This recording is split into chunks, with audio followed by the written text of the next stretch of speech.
retomar o meu raciocínio onde eu estava. Eu estava falando de 1929. Acontece coisas muito interessantes e influentes no mundo e no Brasil nessa época de 1929. Primeiro, no mundo, o que acontece? A crise de 29, o crash da Bolsa dos Estados Unidos, o crash de 29. Bom, isso afetou o mundo inteiro entrou numa crise. Por quê? Porque os Estados Unidos comprava e vendia produtos para todos os países, ou seja, países que tinham forte dependência da economia dos Estados Unidos acabou entrando em crise também. E isso afeta diretamente a produção do café no Brasil. Por quê? Porque o principal foco de exportação do café do Brasil era para os Estados Unidos. E os Estados Unidos não está comprando mais. Nenhum lugar do mundo está comprando mais devidamente a essa crise. Bom, aqui no Brasil, é bom deixar claro que quem estava governando o Brasil era o presidente paulista Washington Luiz. E no ano seguinte, irá ter uma eleição, no ano de 1930. Ok. Bom, a situação no Brasil pode ser dividida em várias partes, tá? Como eu já falei do movimento operário, enfim, a insatisfação da classe média, porque a classe média era muito inválida na época, não era influente, ninguém dava ouvido para ela. Tranquilo. Agora, o que acontece nessa fase final, em 1930 já? Acontece a eleição. Só que acontece várias coisas importantes durante essa eleição. Primeiro, a indicação. O que acontece na indicação do presidente? Porque assim, o Washington Luiz fez seu mandato de 4 anos. E ele deveria indicar o sucessor do seu mandato presidencial. E quem seria esse sucessor a partir da política do café com leite? Seria um mineiro, porque o Washington Luiz é paulista. Política do café com leite, se lembram? Paulista e mineiro. Paulista e mineiro. Bom, ele indicou um paulista. Sim, um paulista indicou um paulista. O que ia ocorrer então? Uma ruptura da política do café com leite entre Minas Gerais e São Paulo. E quem é esse candidato que foi indicado? Júlio Prestes, sim, o paulista Júlio Prestes.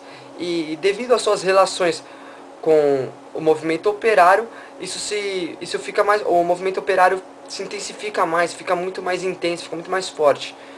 Bom, e as eleições de 1930 finalmente acontecem, só que acontece com muitas fraudes. Resultado, quem ganha essa eleição entre Júlio Prestes e Getúlio Vargas é Júlio Prestes. Sim, o paulista Júlio Prestes ganha. Só que acontece, quando Júlio Prestes está para pegar o poder, né, honestamente, vamos bem dizer, Getúlio Vargas ele toma o poder, dá um golpe de Estado, ou seja, Getúlio Vargas derruba Washington Luiz e Júlio Prestes do mesmo trono. Ou seja, quem é presidente agora? O gaúcho Getúlio Vargas.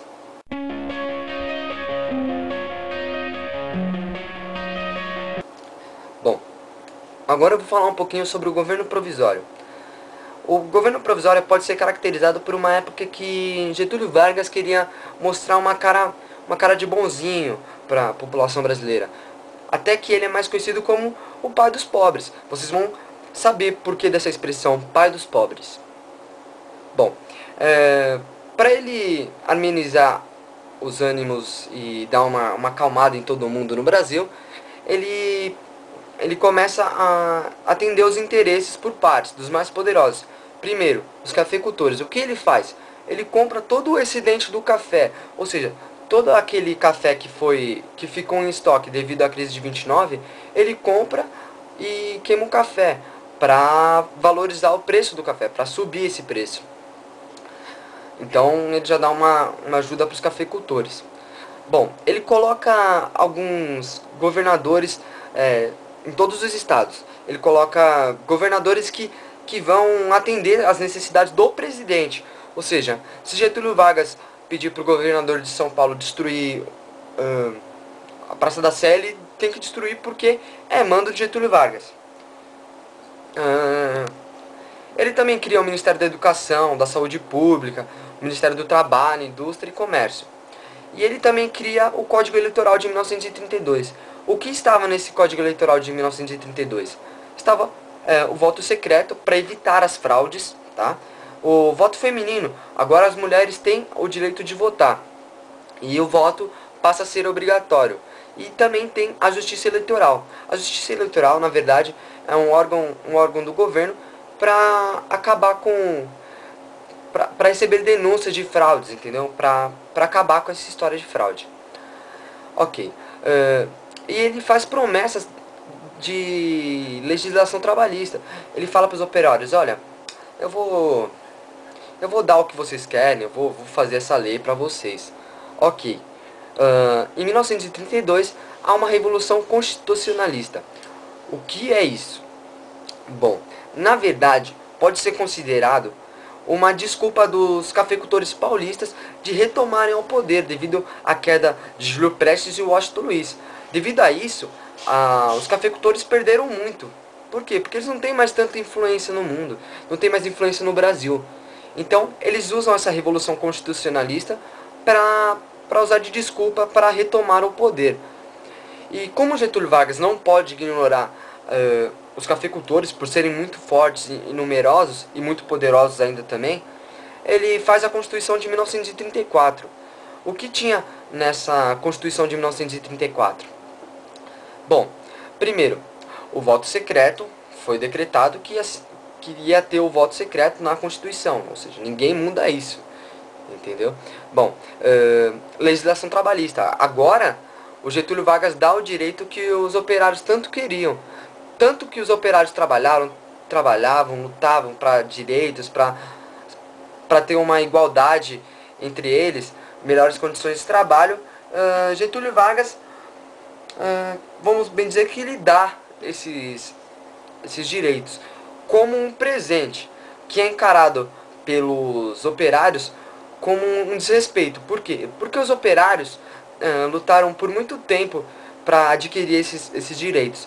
E Getúlio Vargas chega e fala, ó, tá aqui os seus direitos, entendeu? Eu sou um cara legal, eu faço tudo pela minha população, enfim.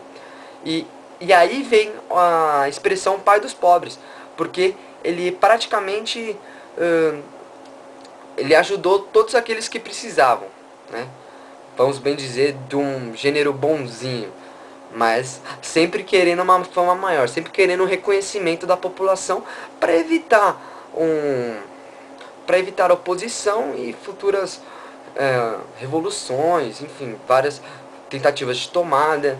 E essa época do governo provisório foi basicamente para ele se estabelecer também.